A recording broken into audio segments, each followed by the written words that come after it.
kita semua yang di Indonesia dan selamat sore buat Aunty Joy dan semuanya yang di Amerika.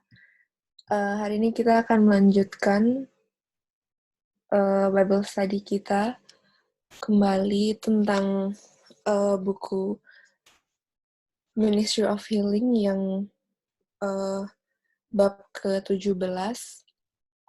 Dan hari ini kita akan masuk pada mulai di pembacaannya, dan hari ini tanggal 12 di Indonesia dan 11 Mei di Amerika. Oke.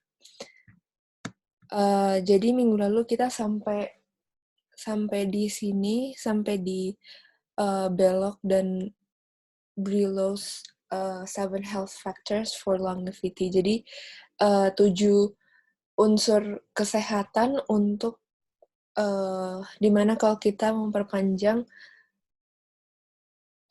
umur hidup kita, itu pasti kita menjalankan 7 prinsip kesehatan ini gitu. Jadi dengan kita menjalankan 7 unsur kesehatan ini, itu juga sama dengan kita lebih memperhatikan umur hidup kita, atau kita bisa saja memperpanjang umur hidup kita gitu. Oke. Nah, mungkin kita sampai di sini kita boleh sedikit review apa yang kita sudah pelajari di minggu lalu, dan boleh Om Tante dan teman-teman sekalian menjawab ya. Jadi, sesuai dengan apa yang kita pelajari minggu lalu, apa 4 unsur dalam kehidupan ini yang kita tidak bisa hidup tanpa itu? Ada 4. Yang paling penting dalam kehidupan ini yang pertama apa, Kak Lali? Air. Air, oke. Yang kedua? Matahari. Oke, yang terakhir? Makanan, nutrisi. Yang terakhir bumi, Kak Lali. Bumi. Kita nggak bahas yang terakhir sih minggu lalu, cuman dari semuanya yang kita nggak bisa hidup tanpa itu adalah yang pertama air, yang kedua udara, matahari, dan yang ketiga adalah bumi. Oke. Sebelum kita lanjut, kita akan berdoa dulu ya.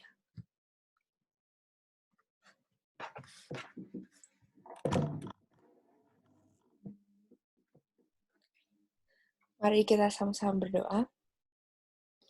Bapa dalam surga, terima kasih Tuhan untuk hari ini kami bisa diberi kesempatan lagi untuk di Indonesia untuk mendapatkan kehidupan yang baru dan bisa melanjutkan lagi Tuhan aktivitas kami. Dan pada pagi hari ini kami juga akan melanjutkan Bible study yang kami sudah pelajari minggu lalu Tuhan, dari buku Ministry of Healing di bab ke-17. Kiranya Tuhan yang menuntun kami dalam pagi hari ini di Indonesia dan sore hari di Amerika, supaya kami bisa mendapatkan tuntunan dari Roh Tuhan dan bisa mempelajari pelajaran ini dengan sesama ya Tuhan. Kiranya Tuhan yang menuntun kami semua, dalam nama Tuhan Yesus yang berdoa. Amin. Oke,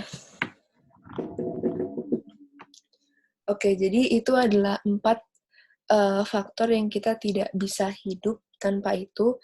Nah, kenapa kita boleh ada yang jelasin kenapa dari keempat itu tidak ada yang menyebutkan nutrisi, padahal kan kita setiap hari makan. Tapi kenapa yang dijelasin dari 4 itu tidak ada yang menjelaskan tentang nutrisi? Kenapa yang paling penting itu udara, matahari, air? Boleh ada yang kasih penjelasan?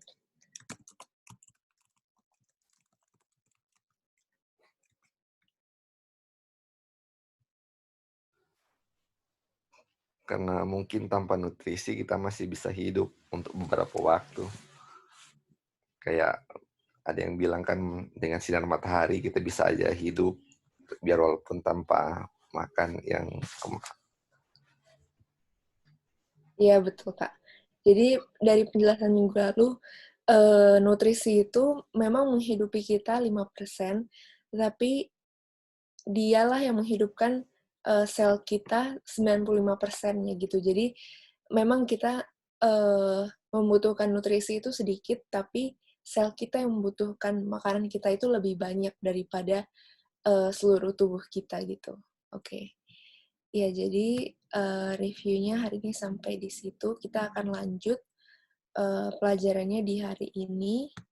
Nah, oke, jadi kalau kita membandingkan tubuh kita itu dengan mobil, coba kita pikir ya, pernah nggak kita berpikir kenapa orang itu memelihara, eee, lebih baik mobil mereka daripada tubuh mereka? Nah, misalnya pernah nggak kita ketemu dengan orang yang bilang, Tuhan sudah punya rencana kapan, mobil saya itu akan mati, maksudnya akan tidak berguna lagi.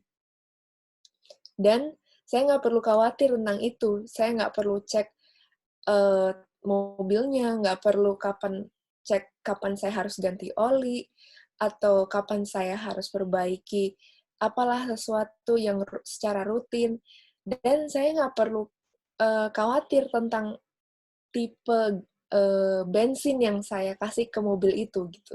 Jadi misalnya, ini mobilnya solar nih, padahal harusnya kita kasih solar ya kan, tapi kita isi dia bensin. Jadi kita nggak usah khawatir nih tentang, jenis bensin yang kita kasih ke mobil ini, karena kita udah percaya Tuhan udah kasih, rencana atau waktu dan tahu kapan mobil ini akan mati. Nah, jadi, ini sama dengan yang kita pelajari minggu lalu kan, bahwa tubuh kita itu harus kita pelihara dan tidak bisa kita serahkan aja. Tuhan tahulah kapan kita akan mati, jadi nggak usah khawatir lagi, nggak usah peduli apa yang kita makan, atau kita minum, atau kita, apapun itu, hirup udara yang segar atau tidak. Karena kita tahu Tuhan udah set waktunya kapan kita akan mati. Nah, jadi bukan kepercayaan itu yang harus kita percayakan atau yang harus kita damba-dambakan, tapi menjalani 7 prinsip kesehatan tadi, untuk menjalankan kehidupan kita ini supaya, bukannya memperpanjang umur hidup ya, tapi memang kalau menjalankan itu, orang-orang yang menjalankan itu hidupnya lebih panjang atau hidupnya itu lebih sehat gitu. Nah, jadi apakah sekarang kita lebih pelihara mobil kita lebih baik daripada tubuh kita gitu? Karena tubuh dengan mobil di sini, dibandingkan dengan hal yang sama gitu. Jadi kalau kita pelihara mobil kita lebih, baik, atau pelihara mobil kita, apa ya, lebih teliti sama mobil kita, harusnya pada tubuh kita juga begitu, lebih teliti seperti kita pelihara mobil kita ya. Oke, nah kita di sini akan mulai ganti-gantian, baca. Mungkin yang pertama Anti Joy bisa baca, Anti? Bisa tanya. Penyakit tidak pernah datang tanpa sebab. Cara dipersiapkan dan penyakit diundang dengan mengabaikan hukum kesehatan. Banyak yang menderita sebagai akibat dari pelanggaran orang tua mereka. Oke. Nah, jadi, kenapa aku kasih introduction-nya seperti itu, karena kalimat pertama di, bab ke-17 itu adalah penyakit tidak pernah datang tanpa sebab. Nah, jadi sebab dari penyakit datang itu apa? Nah, sebabnya itu adalah ya yang kita pelajari minggu lalu. Apakah kita, menjalani 7 hukum kesehatan itu yang, kita sudah lihat minggu lalu, kalau kita menjalani 7 habit itu, semua yang kita jalani, maka umur dari tubuh itu bisa lebih muda daripada umur kita sekarang, gitu kan. Itu yang kita sudah pelajari minggu lalu. Nah, jadi, penyakit bisa datang, tapi itu ada sebabnya. Jadi, kalau kita sakit, berarti itu ada sebabnya kenapa kita sakit, ya kan. Dan, di sini dibilangkan cara dipersiapkan dan penyakit diundang dengan mengabaikan hukum kesehatan. Oke, nah di sini yang menarik adalah banyak yang menderita sebagai akibat dari pelanggaran orang tua mereka. Oke, jadi kalau ada yang nonton di video aku tentang health session 46, nah kita akan bahas sedikit tentang itu di sini. Jadi ini diambil dari buku Mind, Character, and Personality, volume yang pertama, halaman 143, paragraf yang pertama. Di sini kita akan pelajari tentang penyakit diturunkan dari orang tua ke anak mereka. Nah, karena tadi membahas tentang penyakit diturunkan dari orang tua, jadi kita akan lihat sebetulnya penyakit apa sih yang bisa diturunkan dari orang tua, ya kan? Oke, yang berikutnya, Sister Wanda.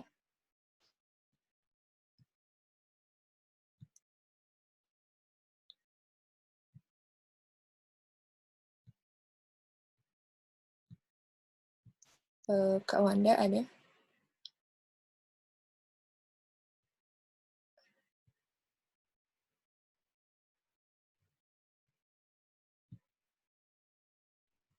Oke, kalau nggak kita skip dulu. Uncle Dolphin.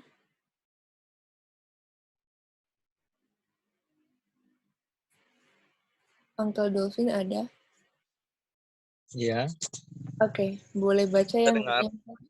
Iya, bisa.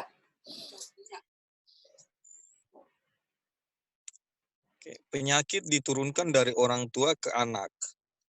Melalui generasi-generasi berturut-turut sejak kejatuhan, kecenderungannya terus menurun. Penyakit telah ditularkan dari orang tua kepada anak-anak, generasi ke generasi. Bahkan bayi dalam gendongan menderita kesengsaraan yang disebabkan oleh dosa orang tua. Oke, nah jadi di sini dibilang sejak kejatuhan itu generasi kita berturut-turut menerima kecenderungan yang semakin parah, ya kan, karena terus menurun. Dan di sini dibilang penyakit telah ditularkan dari orang tua kepada anak-anak, bahkan bayi dalam gendongan menderita kesengsaraan yang disebabkan oleh dosa orang tua. Nah, jadi apa sih yang apa yang di sini yang Mrs. White sedang coba jelaskan, penyakit yang menular atau yang diturunkan dari orang tua kepada anak mereka gitu. Oke, kita baca yang berikutnya. Selanjutnya, Tante Tiwi boleh baca, Tante? Ya. Musa, sejarawan pertama, memberikan catatan yang cukup pasti tentang kehidupan sosial dan individu di masa-masa awal sejarah dunia. Tetapi kami tidak menemukan catatan bahwa seorang bayi dilahirkan buta, tuli, lumpuh, atau dungu. Tidak ada contoh yang dicatat tentang kematian alami pada masa bayi, masa kanak-kanak, atau kedewasaan awal. Oke, thank you, Tante. Nah, jadi Musa itu adalah sejarawan pertama dan dia memberikan catatan dari kehidupan awal-awal dari dunia ini kan berarti, dan dia nggak pernah kita nggak pernah menemukan Musa menulis bahwa ada seorang bayi yang dilahirkan buta, tuli, lumpuh, atau dungu, ya kan. Nah, artinya kalau dulu tidak pernah, Mrs. White bilang dulu tidak pernah ditulis seperti itu, artinya apakah sekarang ada kasus seperti itu? Ada kan? Karena Musa nggak pernah nulis, tidak pernah menulis ada bayi yang lahir seperti itu.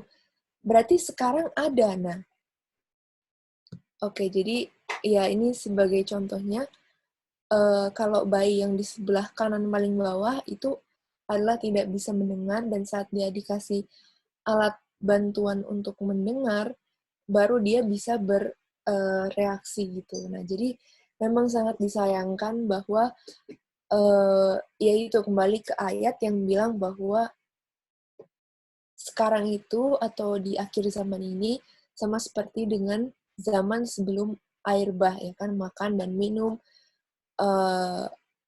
ya dan segala macam itu sama seperti sebelum air bah dan sejahat itu gitu. Jadi ini adalah penyakit-penyakit yang karena dosa orang tua maka anaknya menderita efek dari dosa itu gitu. Bukan berarti anaknya menerima dosa yang sama, tapi efek dari dosa itu diturunkan kepada anak itu sehingga dia menderita seperti ini.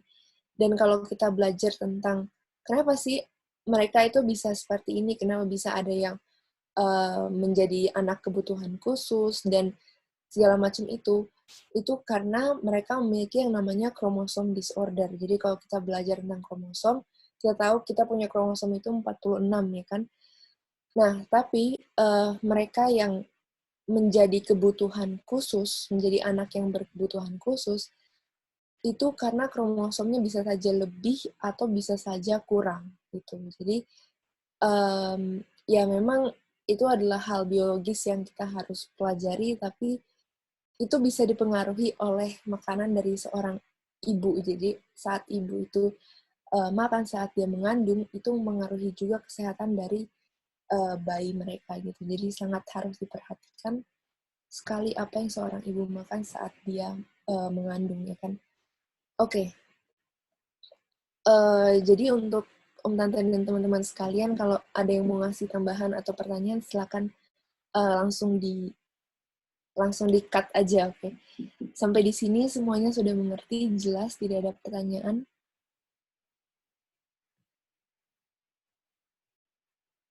Jelas, Tan. Oke, Kak.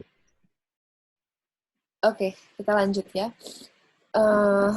Ke paragraf yang berikutnya di Ministry of Healing halaman 234 paragraf yang pertama. Andi Gladys, boleh baca Andi? Iya.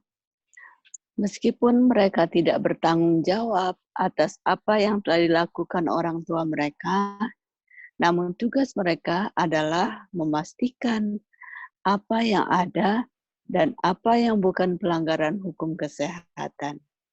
Mereka harus menghindari kebiasaan salah orang tua mereka dan dengan menjalani hidup yang benar, menempatkan diri mereka dalam kondisi yang lebih baik. Oke, jadi di sini dibilang kan, sesuai tadi apa yang aku bilang, bahwa dosa itu memang diturunkan tapi bukan menjadi dosa anak tersebut. Nah, jadi mereka, anak-anak itu tidak bertanggung jawab atas dosa orang tuanya, tapi menerima efek dari itu. Nah, tapi di sini dibilang mereka harus menghindari kebiasaan salah orang tua mereka dan dengan menjalani hidup yang benar, menempatkan diri mereka dalam kondisi yang lebih baik. Jadi, sebetulnya kalau dosa itu yang bisa ditularkan itu adalah kebiasaannya. Jadi, kebiasaan salah orang tua mereka. Oke, jadi orang tua mereka misalnya kebiasaannya adalah makan yang tidak benar. Nah, kebiasaan itu juga bisa diturunkan kepada anak mereka. Makanya apa yang Dr. Belloc dan Billows bilang minggu lalu itu kan tentang 7 faktor itu adalah kebiasaan atau itu adalah habit gitu. Nah, jadi kalau mereka menerapkan kebiasaan itu dengan benar, maka mereka akan menempatkan diri mereka dalam kondisi yang lebih baik. Nah, contohnya dengan kasus di sini trisomi 21 atau Down syndrome, dengan jantung mereka yang bolong saat lahir, tapi saat di-treat atau saat dilatih dengan kebiasaan makan yang benar, dengan berubah pola hidup menjadi makan yang vegan atau benar-benar pure, tidak menyentuh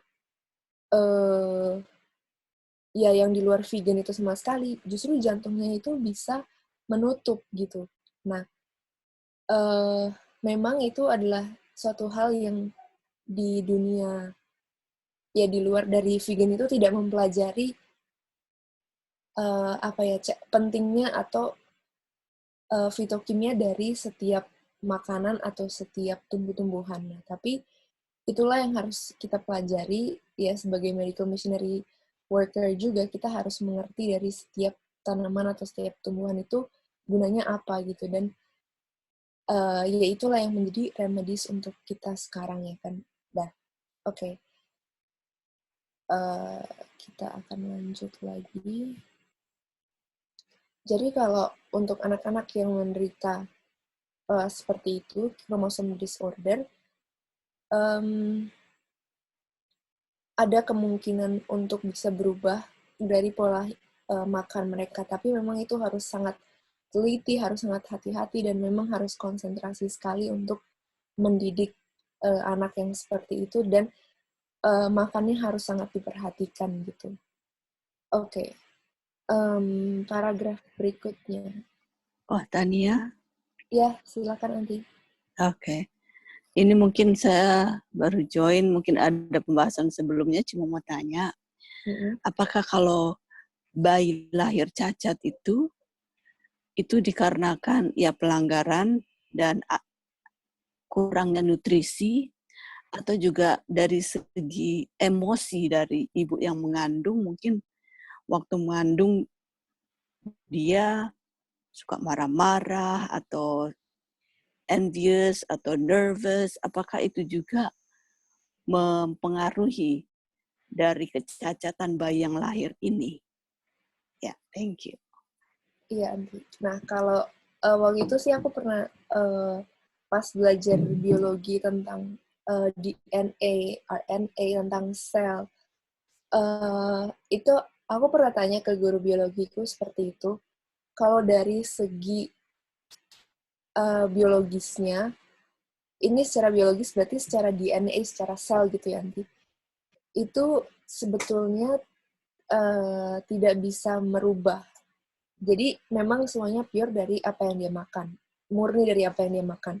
Nah, tapi kita tahu penyakit itu 9 dari 10 atau 90% dari penyakit itu dari pikiran ya kan. Jadi kalau mau belajar dari Mrs. White-nya, itu dari pikiran bisa mempengaruhi sebuah penyakit. Jadi memang kalau mau dibilang secara biologis tidak, tapi secara rohaninya itu iya gitu. Karena kalau ya kembali lagi ke prinsip yang itu gitu, Anti.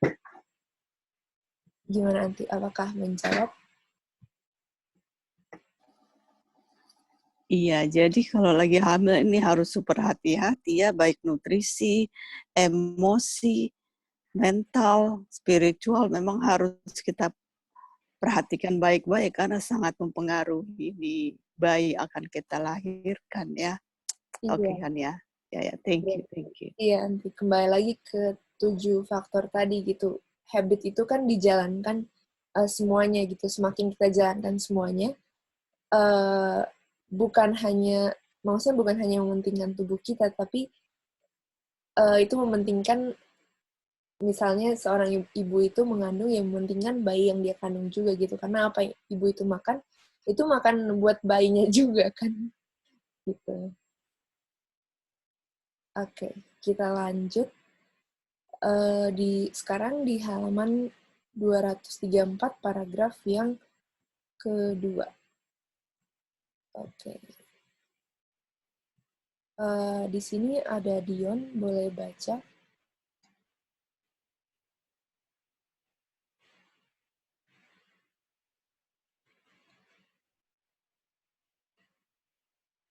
Oke, kalau belum bisa, kita kembali lagi ke Sister Wanda.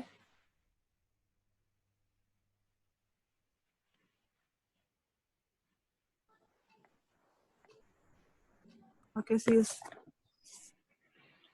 Oke. Namun, jumlah yang lebih besar menderita karena tindakan mereka sendiri yang salah. Mereka mengabaikan prinsip kesehatan dengan kebiasaan makan, minum, berpakaian, dan bekerja. Pelanggaran hukum alam mereka menghasilkan hasil yang pasti. Dan ketika penyakit menimpa mereka, banyak yang tidak menganggap penderitaan mereka sebagai penyebab yang sebenarnya, tetapi menggerutu terhadap Tuhan karena kesengsaraan mereka. tetapi Tuhan tidak bertanggung jawab atas penderitaan yang terjadi setelah mengabaikan hukum kodrat. Oke, nah jadi di sini dibilang kan mereka mengabaikan prinsip kesehatan dengan kebiasaan makan, minum, berpakaian, dan bekerja. Pelanggaran hukum alam mereka menghasilkan hasil yang pasti, dan ketika penyakit menimpa mereka, banyak yang tidak menganggap penderitaan mereka sebagai penyebab yang sebenarnya. Nah, jadi justru malah mereka menggerutu terhadap Bapa karena kesengsaraan mereka.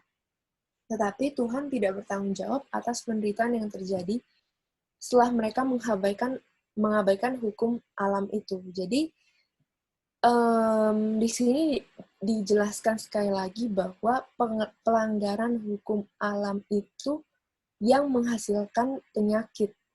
Dan justru orang itu kadang-kadang nggak sadar, atau kita kadang-kadang nggak sadar kalau kita melanggar hukum kesehatan dan kita sakit karena itu, tapi kita tidak terima kalau kita itu sebetulnya melanggar sesuatu, ya kan. Justru kita mengeluh kepada Tuhan tentang penyakit ini dan bilang kalau penyakit ini Tuhan yang berikan pada kita gitu kan. Nah, padahal itu adalah hasil pelanggaran dari hukum kesehatan itu.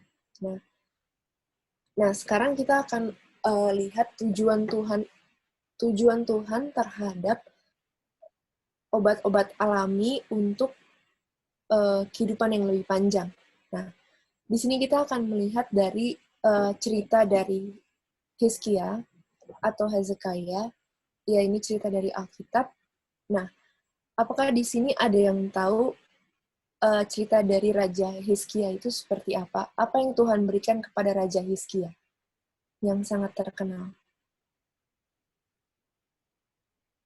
Boleh ada yang menjawab? Ada yang ingat?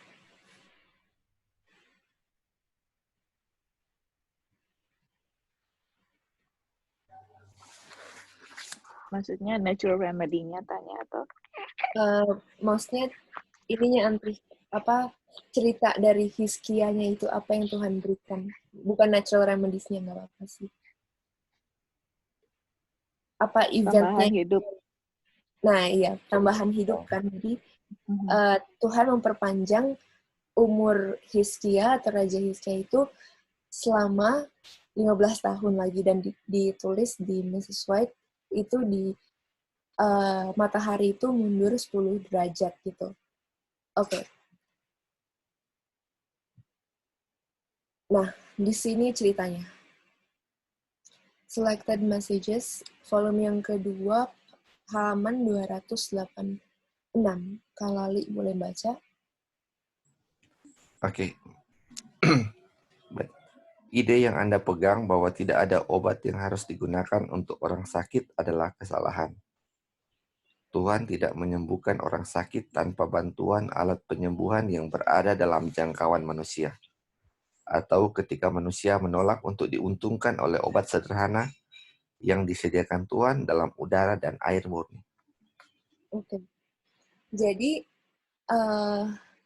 idea atau bahasa Indonesia sebetulnya gagasan ya, tapi ide yang kita pegang di mana, atau pikiran yang kita pegang bahwa tidak ada obat yang harus digunakan untuk orang sakit itu adalah kesalahan. Nah, berarti ada obatnya kan kalau seorang sakit. Nah, terus yang di terakhir dibilang, atau ketika manusia menolak untuk diuntungkan oleh obat sederhana yang disediakan Tuhan dalam udara dan air yang murni. Nah, jadi kalau kita sakit, yang harus kita cari dulu atau yang paling pertama adalah kita itu sebetulnya menolak nggak sih apa yang Tuhan berikan kepada kita secara gratis, secara bebas. Yang paling pertama adalah udara dan air.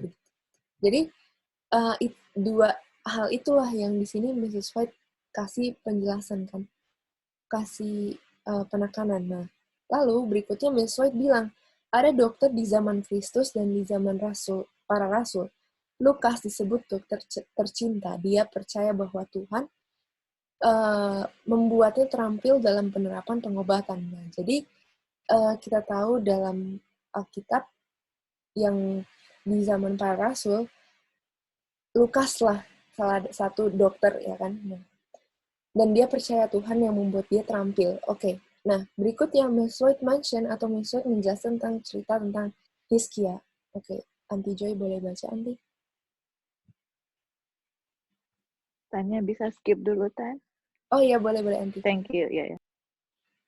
Oke. Tante Tiwi boleh baca?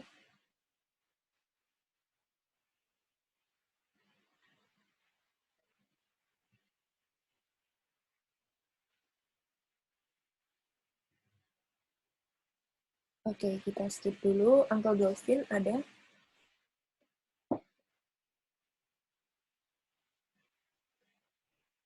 Apakah Uncle Dolphin ada? Iya, Tanya. Ketika Tuhan mengatakan kepada Hizkia bahwa dia akan Ya, silakan Tante.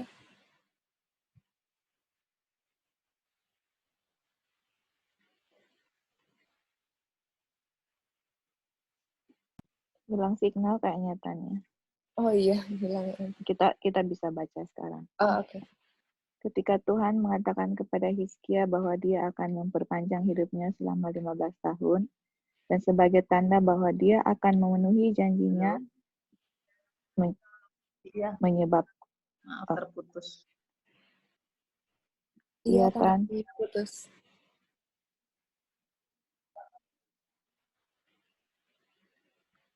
Menyebabkan matahari mundur 10 derajat, mengapa dia tidak menempatkan langsung memulihkan kekuasaannya pada raja? Dia menyuruhnya mengoleskan buah arah ke luka-lukanya, dan obat alami itu diberkati oleh Tuhan menyembuhkannya. Bapa alam mengarahkan agen manusia untuk menggunakan obat-obat alami sekarang.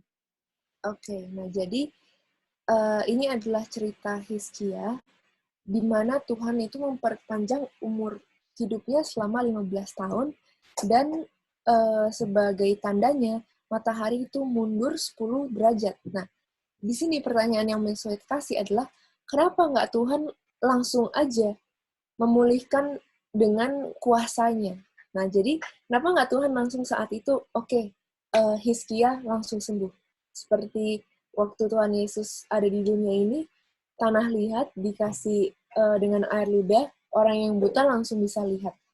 Kenapa nggak Tuhan mempraktekkan hal yang sama seperti itu langsung dalam sekejap sembuh, tapi kenapa harus Tuhan memperpanjang lagi umur dari raja ini 15 tahun? Dan jawabannya adalah ada di sini. Karena Tuhan itu menyuruh mengoleskan buah ara ke lukanya. Nah, ini adalah suatu hal yang menarik karena di sini disebut luka, ya kan? Nah, sebenarnya apa sih penyakit dari Raja Hizkia ini? Dan sehingga Tuhan mau memberkati Hizkia ini dengan obat alami yang bisa menyembuhkannya. Bapa alam mengarahkan agen manusia untuk menggunakan obat-obat alami sekarang. Jadi di sini dibilang kalau Tuhan itu memperpanjang umur Raja Hizkia bukan sekedar memperpanjang aja selama 15 tahun, tetapi dia memberikan obat alami atau natural remedies, dan natural remedies itu adalah mengoleskan buah ara pada lukanya. Nah, oke. Sekarang sangat menarik kita akan mempelajari tentang natural healing agent, yaitu buah ara atau penyembuhan secara alami, agen penyembuhan secara alami yaitu buah ara. Oke. Di sini buah ara itu adalah tanaman dari mulberry, family-nya atau keluarganya dari mulberry, dan dia itu adalah buah yang edible atau buah yang bisa dimakan. Dan common fig atau buah ara yang umum itu ada di area Asiatic Turkey sampai kepada Northern India. Jadi buah ara ini itu ada di atau dia bisa tumbuh di udara yang warm atau udara yang hangat. Nah, di Indonesia ini setahu aku bisa tumbuh, tapi kita aku belum pernah dengar sih. Maksudnya ada perkebunan buah ara atau segala macamnya, tapi memang jarang ada buah ara di Indonesia. Lalu Ya, buah ini itu, Tania. iya Tante. Ya, maaf. Kita ada tanam itu, Tania. Oh iya Tante. Iya, tapi kalau di Cigombong dia nggak bisa bertumbuh. Tapi begitu saya bawa ke Jakarta itu berbuah lebat, Tania. Nah iya, karena dia butuh udara yang panas ya Tante. Iya, manis sekali. Iya. Nah jadi ya itu kesaksian dari Tante Tiwi, kalau di Indonesia berarti iya bisa tumbuhkan, tapi membutuhkan udara yang panas supaya buah ara ini bisa tumbuh. Nah, ternyata dia itu bertumbuh atau awal mula dari buah ara ini ada di sekitar agency, ya di sekitar Levant juga. Dan kalau kita lihat di petanya di sebelah kiri bawah ini, agency itu adalah laut yang dikelilingi oleh Greece atau Yunani. Nah, jadi memang buah ara ini itu awal mulanya sudah ada di daerah sana gitu, dan Tuhan memberikan buah-buah atau tanaman-tanaman yang sesuai dengan negara di mana bisa tumbuh oleh buah itu gitu. Jadi misalnya nih contoh yang paling gampang, di Indonesia itu sangat banyak, atau ya musiman juga sih, tapi jus atau buah yang kita bisa pakai untuk detox itu adalah jeruk Bali, ya kan? Nah, tapi kalau kita pindah negara ke Amerika, Tuhan berikan di Amerika itu yang namanya grapefruit, yang fitokimianya atau khasiatnya itu sama gitu. Nah, dan masih dalam family atau kelompok yang sama juga. Tapi kalau grapefruit di Indonesia itu sangat mahal, sangat jarang, dan hampir tidak ada, ya kan? Tapi jeruk Bali di sini kalau lagi musimnya itu sangat melimpah gitu. Nah, jadi di dalam bagian negara atau bagian dunia tertentu, Tuhan sudah memberikan obatnya atau natural healing atau agen penyembuhan ilahinya secara alami pada negara tertentu atau buah-buah tertentu yang Tuhan sudah berikan. Dan di sini contohnya adalah buah ara. Oke, kita akan lanjut. Sebetulnya buah ara itu apa sih gunanya? Nah, karena tadi Mrs. White tulis tentang luka, berarti luka itu udah pasti ada di kulit, ya kan? Oke, jadi kalau kita lihat, ini diambil dari headline, Fix Benefits for Skin. Jadi, khasiat atau apa sih manfaat buah ara itu bagi kulit? Nah, di dalam medicine tradition atau di dalam pengobatan yang secara tradisi yang zaman dulu, fix atau buah ara itu biasa untuk men-treat atau biasa untuk menyembuhkan berbagai macam isu atau berbagai macam masalah tentang kulit, seperti eczema, vitiligo, dan itu yang disebutkan. Dan there haven't been any conclusive atau scientific studies. Nah, jadi kembali lagi kalau kita membicarakan atau kita berbicara tentang natural healing atau kita berbicara tentang penyembuhan secara alami, itu tidak ada scientific studies, ya kan? Tidak ada pelajaran secara sains atau berdasarkan penelitian, tetapi itu semua hanya berdasarkan bukti gitu. Kalau buah ara ini terbukti bisa menyembuhkan ini, terbukti bisa menyembuhkan ini. Nah, jadi tidak ada yang meneliti secara dalam, tapi ini adalah bukti penyembuhan melalui buah ara ini. Nah, jadi memang dikonfirmasi oleh penelitian para ahli dunia ini bahwa buah ara ini sangat berguna atau sangat berkhasiat untuk skin, untuk kulit kita. Oke. Nah, di sini berikutnya adalah fig tree may remove warts. Di sini dibilang bahwa pohon ara, buah ara itu bisa menyembuhkan yang namanya warts. Nah, warts itu kira-kira apa? Ada yang tahu warts itu apa kira-kira? Kutil ya? Ya, kutil, Anti. Jadi di sini dibilang sesuai dengan penelitian di tahun 2007, itu buah ara bisa menyembuhkan kutil. Nah, kutil itu ada 3 macam sebetulnya. Jadi, yang pertama, yang paling sangat berbahaya, kutil itu menular. Jadi, bisa sangat meradang atau bisa bertumbuh di tubuh orang itu sendiri, atau itu bisa menular gitu. Nah, di sini dibilang, jadi ini bukan artinya aku bilang, oh, Hizkia itu sakitnya kutil loh. Nah, bukan seperti itu, tapi di sini aku kasih tahu, buah ara itu biasanya di sakit kulit dipakai untuk penyakit apa gitu. Jadi ini bukan menambahkan informasi yang ada di Alkitab atau di Mrs. White, tapi ini hanya berbagi informasi di mana saat Tuhan memberikan buah ara kepada Hizkia, buah ara itu bisa menyembuhkan apa pada kulitnya. Dan kalau Tuhan berikan buah ara, penyakit apa yang bisa kemungkinan terjadi pada Raja Hizkia. Dan saat aku teliti, saat aku pelajari semuanya, yang sangat memberikan kesimpulan yang paling tepat itu adalah kutil. Karena kutil itu dia menular juga, dan yang itu yang paling bahaya gitu. Nah, oke, jadi di sini dibilang tentang treatments with figs, atau treatment cara kita menyembuhkan dengan buah ara. Yaitu salah satunya adalah penyakit kutil yang menular, yang paling bahaya. Oke, symptoms and causes tentang kutil ini, pertama dia adalah contagious.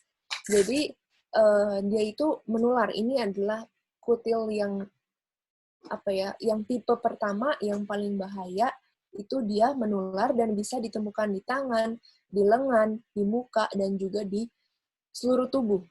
Dan dia itu warnanya bisa lebih gelap atau lebih warna kulit gitu.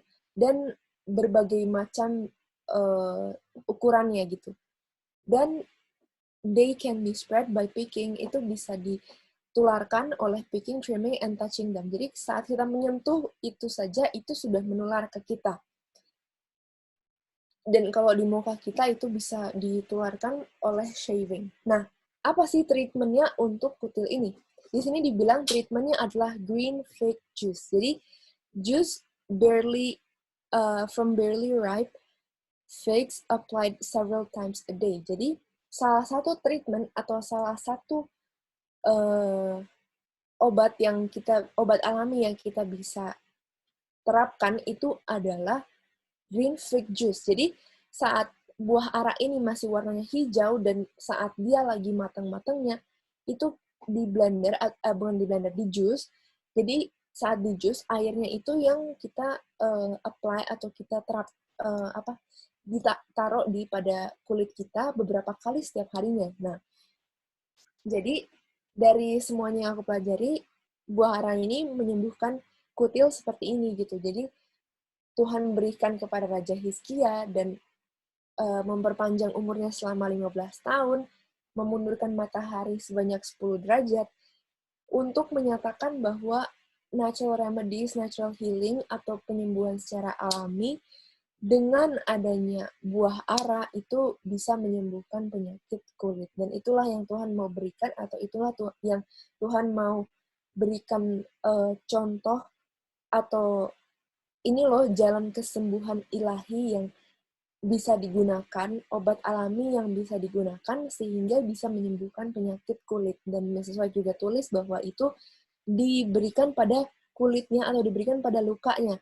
Kira-kira luka apa itu, ya kan? Nah, karena penelitian dunia juga menyatakan iya benar bahwa buah ara itu bisa menyembuhkan kutil, dan kutil itu bisa ada di tangan, bisa ada di lengan, bisa ada di muka, bisa ada di seluruh tubuh, dan ya bisa kemungkinannya Raja Hizkia mendapatkan penyakit ini, ya kan? Tapi kita tidak tahu secara spesifiknya atau secara detailnya apa. Tapi kalau kita belajar tentang buah ara, memang saat dia matang itu bisa kita jus, dan jusnya itu bisa diterapkan pada kulit, bisa menyembuhkan yang namanya kutil yang menular gitu. Oke, sampai di sini ada yang mau ngasih tambahan atau pertanyaan?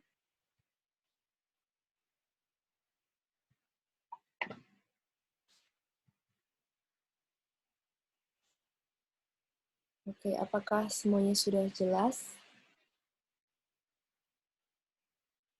Iya, So far oke, Tanya. Oke. Gimana Anti Joy? Ya, so far oke. Oke, Anti. Nah, jadi oke, itu yang kita sudah pelajari sampai di situ. Nah, kita akan baca di paragraf yang berikutnya. Apakah Uncle Dolphin sudah ada?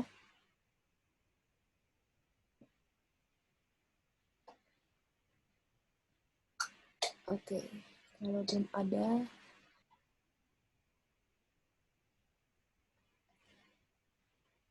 Anti Gladys boleh baca, Anti? Oh, Uncle Dolphin sudah ada. Sebentar. Oh iya, gampang.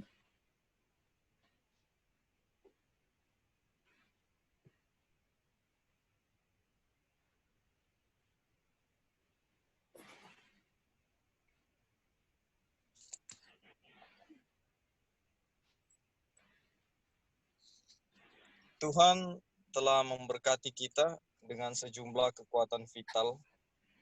Dia juga telah membentuk kita dengan organ-organ yang cocok untuk mempertahankan berbagai fungsi kehidupan. Dan dia merancang organ-organ ini akan bekerja bersama secara harmonis. Jika kita dengan hati-hati menjaga kekuatan hidup dan menjaga agar mekanisme tubuh tetap rapuh, hasilnya adalah kesehatan. Tapi jika kekuatan vital terlalu cepat capek, sistem saraf meminjam kekuatan untuk digunakan saat ini dari sumber kekuatannya. Ketika satu organ terluka, semua terpengaruh. Oke. Nah, jadi di sini dibilang bahwa Tuhan itu telah memberikan kepada kita kekuatan vital atau vital force, ya kan?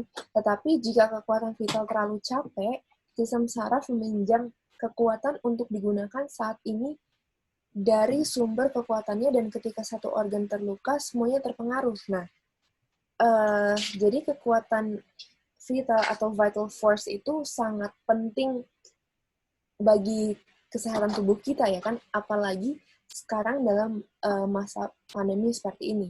Nah, kalau kita pelajari apa sih musuh dari vital force atau kekuatan vital kita, itu ada 4. Yang pertama adalah bakteri, yang kedua adalah virus, yang ketiga parasite, yang keempat adalah fungus.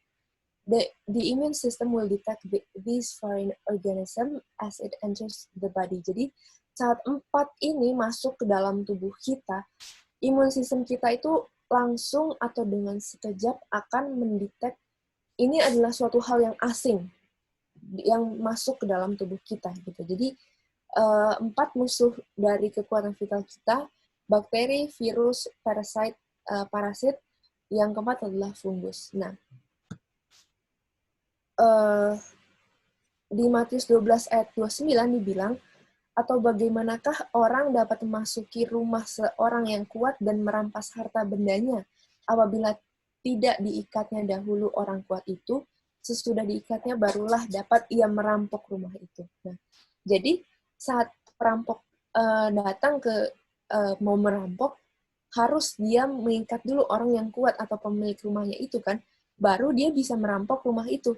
Sama juga dengan virus atau parasit atau fungus atau bakteri yang masuk dalam tubuh kita. Untuk dia memerintah atau menguasai tubuh kita, dia harus mengikat dulu kekuatan vital kita atau tuan rumahnya dari tubuh kita itu. Nah, ayat ini bilang seperti itu juga, bahwa saat perampok itu mau masuk ke rumah, dia harus mengikat dulu dong yang kuat itu dalam rumahnya, baru dia bisa merampok rumah itu. Nah, sama juga dengan kerjanya dari virus atau bakteri itu. Nah, di sini ada sedikit natural remedies atau ada sedikit penyembuhan obat alami yang kita bisa gunakan untuk kita menguatkan atau kita memperkuat tubuh kita atau daya tahan tubuh kita di masa-masa yang seperti ini. Dan ini adalah vital forces friend gitu. Jadi ini adalah teman dari kekuatan tubuh kita. Kalau tadi musuhnya itu ada 4, bakteri, virus, parasite, dan fungus, dan ini adalah 5 teman yang bisa menjadi kekuatan untuk vital force atau kekuatan vital kita. Yang pertama adalah bawang bombay atau onion, yang kedua bawang putih garlic, yang ketiga bawang merah atau shallot, yang keempat jahe atau ginger, yang kelima kunyit atau turmeric. Nah, jadi saat benda asing atau saat sesuatu yang asing masuk ke dalam tubuh kita, maka kekuatan vital kita itu akan diperangi oleh bakteri, virus, dan yang lainnya tadi. Tapi untuk kita mempertahankannya, untuk kita membuatnya lebih kuat, itu bisa kita menggunakan bawang-bawangan seperti ini. Nah, jadi bisa saja yang aku terapkan atau yang aku makan dengan makanan setiap hari itu adalah bawang bombay. Jadi kalau untuk darah teman-teman atau om tante yang darahnya mungkin rendah, itu tidak kuat dengan bawang putih dimakan mentah, itu bisa berubah atau bisa pindah ke bawang bombay, karena bawang bombay itu lebih memang lebih pedas juga, cuman tidak sepedas bawang putih. Bukan tidak sepedas bawang putih ya, tapi tidak senyengit atau tidak pedasnya tidak terlalu, tingkatnya tidak sepedas bawang putih gitu. Jadi bisa pindah ke bawang bombay, bisa dicincang dan dimasukkan ke dalam makanannya dan dimakan secara mentah aja gitu. Jadi itu udah sangat menguatkan imun sistem kita atau sangat menguatkan, membantu untuk menguatkan kekebalan tubuh kita gitu. Okay.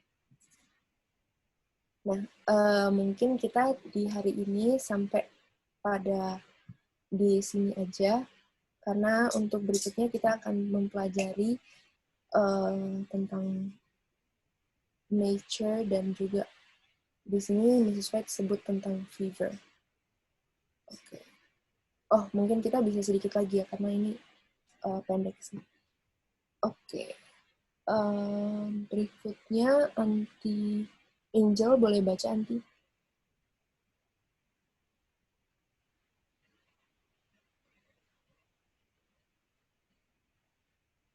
Oke, apakah Anti Angel ada?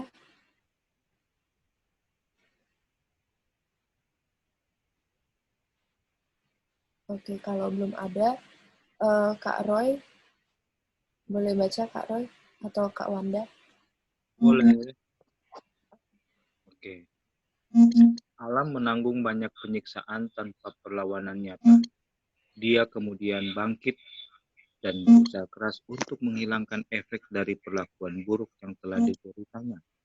Usahanya untuk memperbaiki kondisi ini sering bermanifestasi dalam demam dan berbagai bentuk penyakit lainnya. Nah, di sini dibilang kalau alam menanggung banyak penyiksaan tanpa perlawanan nyata, dan dia kemudian bangkit dan berusaha keras untuk menghilangkan efek dari perlakuan buruk yang telah dideritanya. Usaha untuk memperbaiki kondisi ini sering dimanifestasikan atau sering dinyatakan dalam demam dan berbagai penyakit lainnya. Nah, jadi demam itu atau fever itu sangatlah penyakit yang dia sebenarnya bukan penyakit, tapi fever itu adalah tanda-tanda yang sangat mengerikan gitu. Apakah ini dia makin sembuh atau dia makin memperburuk justru kesehatannya, itu adalah bukan suatu hal yang pasti kalau seseorang lagi menderita penyakit panas gitu. Nah, di letter 82 di tahun 1897 dibilang, obat paling sederhana dapat membantu alam dan tidak meninggalkan efek buruk setelah digunakan. Jadi sebagai yang kita tahu, kalau kita menggunakan natural remedies atau kita menggunakan obat-obat yang ada di alam, itu tidak memberikan kepada kita efek yang buruk gitu.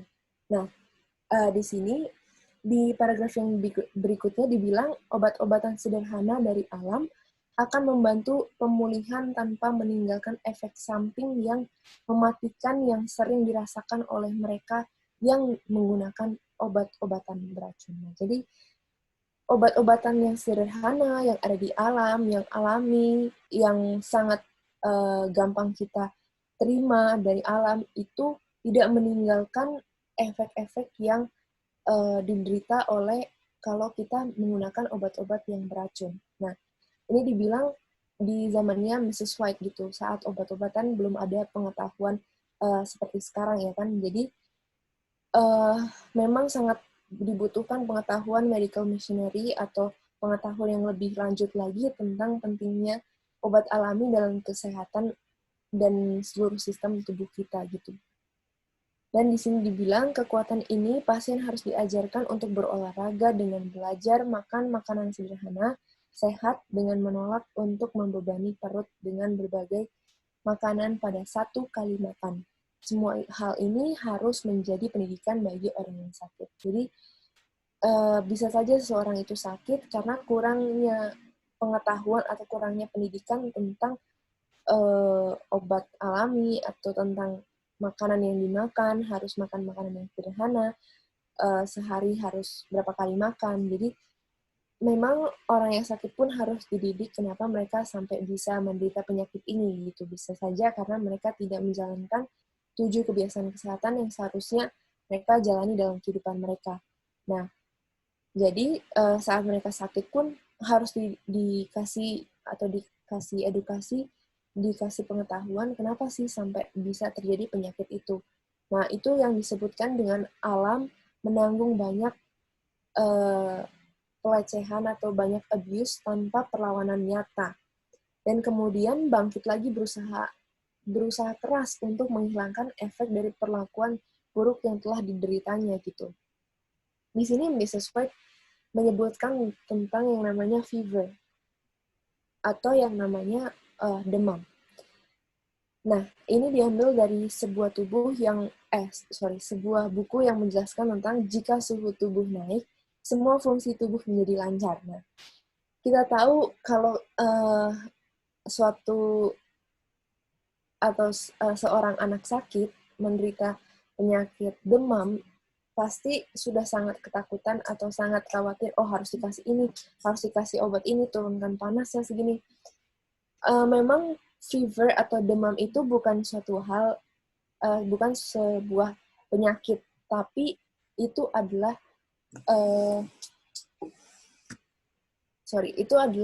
tanda untuk menjadi sebuah penyakit, atau itu adalah tanda untuk menyembuhkan dari penyakit itu tertentu. Nah, di sini dibilang saat tubuh itu justru naik, semua fungsi tubuh kita, semua fungsi sirkulasi darah kita itu menjadi lancar. Di sini dibilang mengapa kesehatan dapat kita peroleh dengan menaikkan suhu tubuh. Saat suhu tubuh naik, yang pertama kali berubah adalah aliran darah. Lalu dibilang kebalikan dari mekanisme suhu tubuh rendah memperburuk aliran darah, suhu tubuh yang naik memperbaiki aliran darah. Jika aliran darah menjadi lebih baik, sumber energi berupa glukosa disalurkan pada sel-sel yang rusak akibat stres. Bersamaan dengan itu, suhu tubuh yang naik juga meningkatkan aktivitas enzim sehingga mampu membuat energi secara efisien. Setelah sel-sel pulih dari dampak stres, informasi itu pergi ke otak. Dengan tersampaikannya informasi baik tersebut, keseluruhan fungsi tubuh pun kembali normal. Jadi, di sini aku bukan bilang, kalau seorang anak sakit panas, udah biarin aja, karena dia akan memperlancar semua aliran darahnya. Bukan seperti itu. Tapi, yang dimaksud dengan demam di sini adalah demam saat dia sudah menunjukkan pada kesembuhan gitu. Jadi saat dia sudah menunjukkan pada sembuhan, demam itu akan ada lagi pada seorang anak itu, karena disitulah dimana tubuh itu akan melancarkan sirkulasi darahnya, sehingga setelah sel-sel pulih dari dampak stres, informasi itu pergi ke otak. Jadi informasi itu akan disampaikan kepada otak, dan di situ informasi yang baik akan diberikan bahwa keseluruhan fungsi dari tubuh akan kembali lagi menjadi normal. Jadi sebetulnya ada mekanismenya di mana sel itu akan memberikan informasi pada otak kita, tepatnya di hipotalamus, lalu diberikan lagi pada bagian tertentu pada otak, dan banyak step-stepnya atau banyak langkah-langkahnya untuk memberikan informasi kepada seluruh tubuh kita gitu. Jadi memang harus sangat dipertahankan supaya suhu tubuh dari anak itu tidak naik gitu, karena ini adalah pengalaman sendiri dari adekku.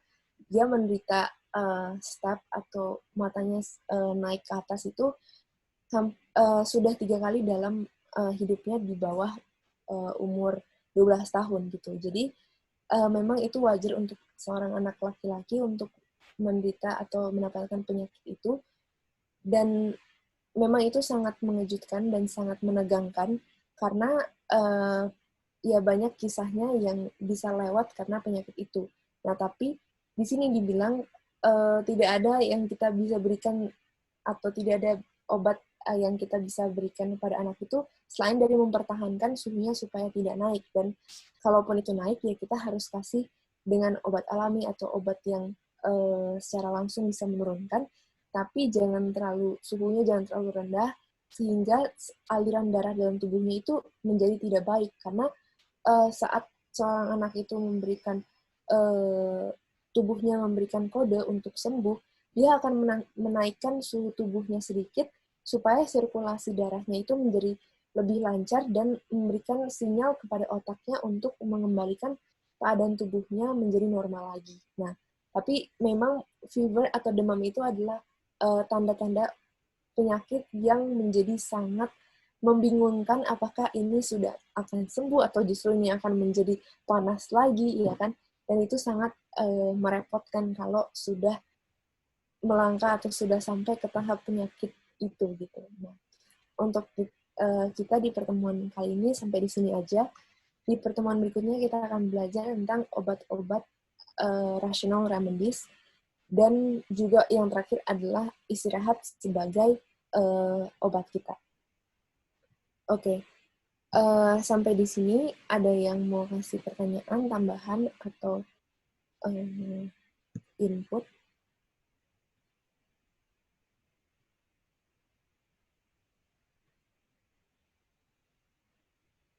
Tanya. Ya, silakan Andi. Iya, kira-kira kenapa ya hanya anak laki-laki yang di bawah umur 12 tahun ya tadi Tanya bilang yang dapat mata tinggi itu? Kira-kira sudah ditemukan kenapa? Lalu apa bedanya dengan anak perempuan gitu? Oke, Andi. Jadi kalau seingat aku dulu saat adikku mengalami penyakit tersebut atau staph, dokternya bilang ini wajar untuk anak laki-laki mendapatkan penyakit ini gitu. Nah, aku nggak tahu juga kenapa hanya di anak laki-laki ya, kenapa jarang di wanita bisa mendapatkan penyakit staph ini. Nah, cuman katanya kalau mereka mendapatkan penyakit staph ini justru itu yang akan lebih mencerdaskan. Belum ada penelitian yang lebih jelasnya sih, cuman itu katanya bisa lebih mencerdaskan anak itu gitu. Nah, memang belum ada penelitiannya, tapi lebih sering terjadi pada anak laki-laki yang di bawah umur 12 tahun gitu. Makanya saat dulu adikku kalau udah sakit panas itu harus udah hati-hati sekali, karena dia kalau udah di angka 38 derajat Celcius, dia itu sudah pasti akan menuju ke staph gitu. Dan itu biasanya terjadi di suhu 38 Celcius sampai mami aku tuh harus memeluk Jovan supaya dia tidak panas yang sampai dilewat di angka 38. Nah, rata-rata anak laki-laki itu cenderung daya tahan tubuhnya itu cenderung lebih kuat juga gitu. Kurang kuat. Justru kurang kuat, Anti. Jadi karena daya tahan tubuhnya itu kurang kuat, makanya lebih sering kenanya di anak laki-laki gitu. Karena kalau pengalaman aku sendiri pas aku kecil, aku juga pernah sakit panas itu sampai derajat 40 Celcius, 40 degrees, dan itu aku masih bisa jalan ke kamar mandi sendiri gitu, dan belum ada keluar darah dari kuping atau mimisan atau keluar darah dari bagian manapun. Dan ya itu tidak terjadi pada adikku gitu. Itu kalau adikku udah sampai ke 40 Celcius, dia udah langsung pasti akan stop. Dan di Jovan juga dia kurang menerima banyak ASI atau susu ibu gitu. Kalau Jovan cuma mendapatkan sekitar 1 tahun 10 bulan, kalau aku itu mendapatkan hampir 2 tahun malah, dapat 2 tahun ASI-nya. Jadi ASI-nya di Jovan itu tidak full. Oleh karena itu, ya daya tahan tubuhnya juga kurang kuat dan dia bisa mendapatkan penyakit tersebut gitu. Apakah menjawab nanti? Oh, nah soalnya di pengalamannya 2 atau 3 yang saya memang tahu beneran dekat keluarga yang dapat itu rata-rata cowok. Iya. Rupanya Faith juga pernah ini, Kak, boleh tolong share Kak Wanda? Faith juga katanya pernah dan itu harus dijaga. Go ahead, Kak, kalau ada pengalaman supaya kita bisa share ini tanggulanginya bagaimana? Oh, oke, Kak. Ya, waktu itu sih Faith mulai kejang itu pertama kali dia demam itu umur setahun. Karena kita nggak ada pengalaman, jadi kita pikir kan itu mungkin nggak tahu apa gitu. Jadi sudah panas kita cuma kasih biar kompres, tapi kita nggak tahu kalau akhirnya ujung-ujungnya dia sampai ke kejang gitu dan harus dirawat di rumah sakit waktu itu. Nah setelah itu sampai umur 4 tahun ya kalau nggak salah terakhir dia masih ada alami begitu. Tapi itu pun kita sudah benar-benar maksimalkan untuk maksudnya jaga supaya dia nggak sampai kejang. Gitu. Jadi dari itu terakhir kalau nggak salah 4 tahun, terus yang dari 4 tahun ke atas sampai umur ini sih puji Tuhan kita nggak alami. Maksudnya kalau dia sudah demam kita benar-benar jaga sekali supaya tidak sampai kejang sih. Maksudnya memang pasti berdoa dan natural remedy juga. Tapi so far kita juga ada alami, maksudnya di anak cewek gitu. Ya itu aja sih, thank you. Ya, thank you, Sister Wanda. Ya, jadi memang itu kalau dari mitos dunia memang ya anak laki-laki harus mengalami seperti itu supaya dia bisa lebih pintar gitu. Nah, tapi itu adalah kembali lagi ke daya tahan tubuh dari seorang anak itu gitu. Jadi kita kan dilahirkan dengan 46 kromosom, nah tapi kekuatan vital atau kekuatan tubuh kita dari masing-masing orang itu kan berbeda gitu antibodies. Jadi dimana kalau dia lebih kuat, dia lebih sehat, lebih banyak ASI-nya, justru itu anak-anak cenderung lebih kuat. Dan di anak laki-laki cenderung daya tahan tubuhnya itu cenderung lebih tidak kuat untuk itu. Gitu. Gimana Aunty Gladys, apakah menjawab? Iya, thank you so much. Sangat menjawab. Thank you Kak Wanda, thank you Tania. Ya, Aunty. Ya, Jadi Kak. mau ditanya juga kalau lagi sakit panas harus minum apa? Nah, kalau untuk obat alami itu harus banyak yang mengandung airnya supaya dia pipis terus kan, dan supaya dia keluar juga melewati pipisnya itu gitu. Jadi minum banyak jus yang mengandung airnya. Oke, hari ini kita akan stop sampai di sini saja. Ada lagi yang masih tambahan pertanyaan atau inputnya? Ada pertanyaan sehubungan dengan demam, kejang. Kalau orang tua umumnya orang Manado, ketika panas tinggi terus kejang-kejang, apakah benar ditaruh di apa namanya, di lantai atau di tanah. Nah, apakah katanya sih otomatis itu kejangnya langsung mereda. Secara medis apakah itu dibenarkan atau bagaimana? Terima kasih. Ditaruh ke lantai ya, Anti? Iya, Maksudnya lebih anaknya bagus itu dalam kondisi tanpa baju, telanjang atau gimana, Anti? Pokoknya ya bisa jadi kalau kejangkan itu udah mereka sudah buka baju toh, karena menjaga suhu. Buka baju juga bisa, mungkin ya lebih bagus karena kan sudah panik biasanya orang, ya mereka taruh begitu aja kan ya. Oke. Ini aku lupa kutipannya di mana, mungkin bukan di bukunya Mrs. White, di buku kesehatan. Mungkin ini di buku kesehatan, jadi dibilang kalau waktu kalau anak itu panas, yang panas itu adalah kepalanya, tapi kakinya dingin kan, cenderung seperti itu ya kan. Nah justru itu tidak boleh ditutupi selimut yang lebih tebal atau kasih kaos kaki yang lebih tebal. Memang itu benar, harus ya pakai kaos kaki atau pakai selimut untuk tahan supaya dia tidak maksudnya supaya karena kalau demam itu kan menggigil kan, lebih cenderung seperti itu. Nah, cuman jangan terlalu dibekep, jangan terlalu dibekep gitu anak itu. Nah, memang benar harus dibuka dibuka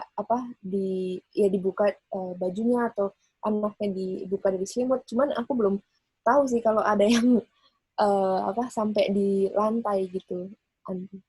Karena yang aku pelajari itu hanya sampai titik di mana dia nggak boleh diselimuti lebih tebal lagi sehingga dia justru nggak bisa bernafas. Harus dikasih udara supaya justru dia lebih bisa mengalir udaranya gitu. Dan sirkulasi udara dalam kamarnya juga penting, jangan sampai cuman tembok doang gitu, harus ada kaca yang udaranya itu bisa masuk keluar gitu. Karena sirkulasi udara itu yang penting untuk saat anak itu lagi sakit panas. Begitu sih, Anti. Apakah menjawab? Tanya. Iya, silakan Anti Jaya.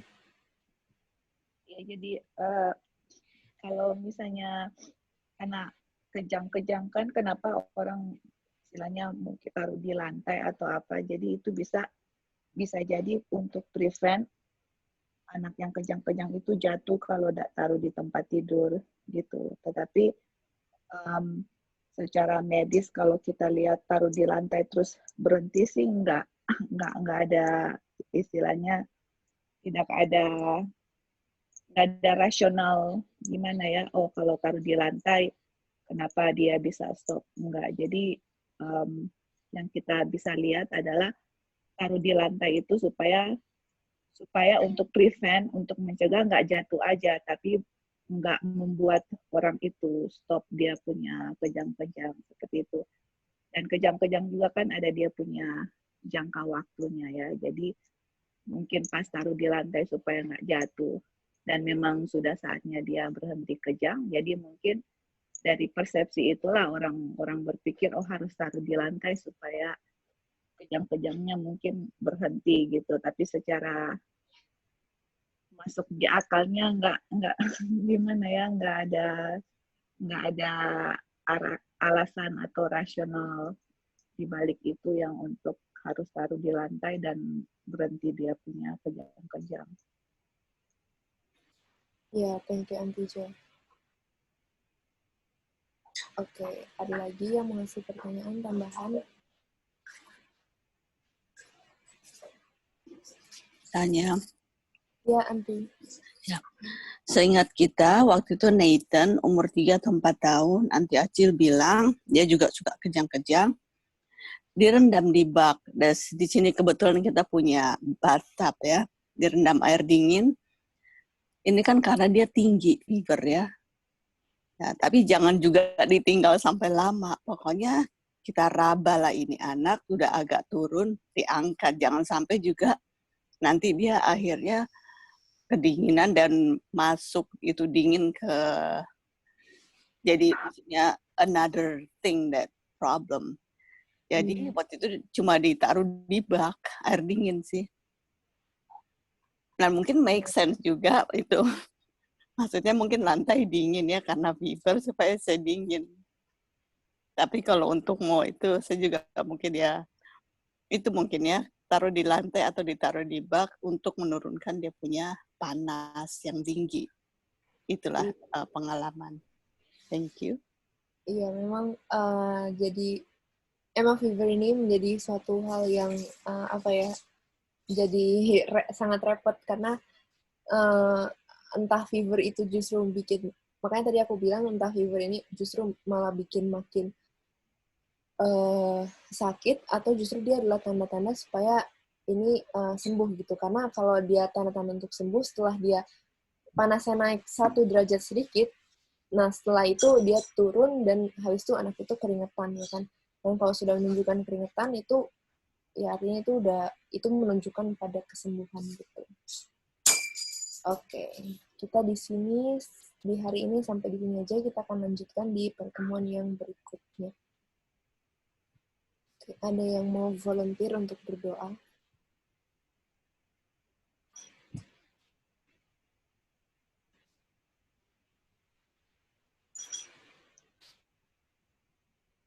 Ada yang boleh berdoa?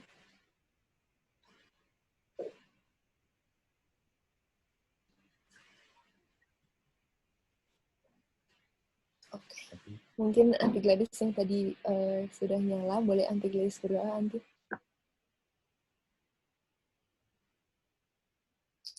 Oke, tanya.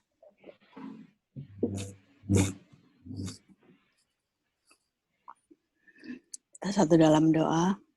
Bapa dalam surga, terima kasih Tuhan berkat penyertaan-Mu, berkat kasih sayang-Mu. Kami baru saja mempelajari sebagian dari hukum kesehatan dan juga dengan firman-Mu.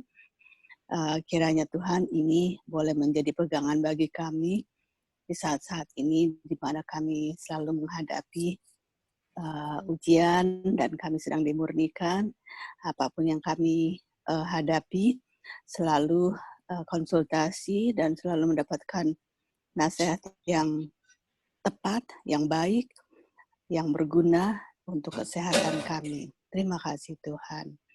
Dan juga terima kasih untuk Tanya yang telah membagikan, kiranya Engkau masih memberikan dia kebijaksanaan untuk membagikan selalu apa yang dia pelajari dan kami boleh mendapatkan manfaat dari semua yang dijabarkan di Bible Study ini. Terima kasih juga untuk teman-teman yang hadir, yang berpartisipasi. Terima kasih Tuhan, sambungan Zoom yang begitu lancar dan segala pujian, ucapan syukur kami hanya panjatkan kepadamu. Di Indonesia akan melanjutkan mereka punya kegiatan, kiranya Engkau memberkati bersama dengan mereka. Apapun yang mereka akan lakukan, boleh setuju dengan kehendak-Mu dan menjadi berkat bagi orang lain. Terima kasih Tuhan, berkati juga saudara-saudara kami dimanapun mereka berada, berkat yang indah, boleh juga menjadi bagian mereka. Engkau boleh memenuhi kebutuhan mereka sesuai dengan yang mereka butuhkan. Dan kami yakin percaya Tuhan mengetahui segala sesuatu yang kami mintakan kepadamu, yaitu kami berdoa untuk penyembuhan, perawatan, dan kesehatan bagi semua yang sedang memerlukan. Tuhan, tidak ada tempat lain kami memohon hanya kepadamu karena semua yang terindah tepat waktunya di saat kami membutuhkan. Terima kasih Tuhan. Inilah doa sujud kami pada saat ini. Kami serahkan dalam tangan-Mu. Dalam nama Tuhan Yesus, Juru Selamat dan penebus dosa kami. Amin. Thank you, Aunty Gladys.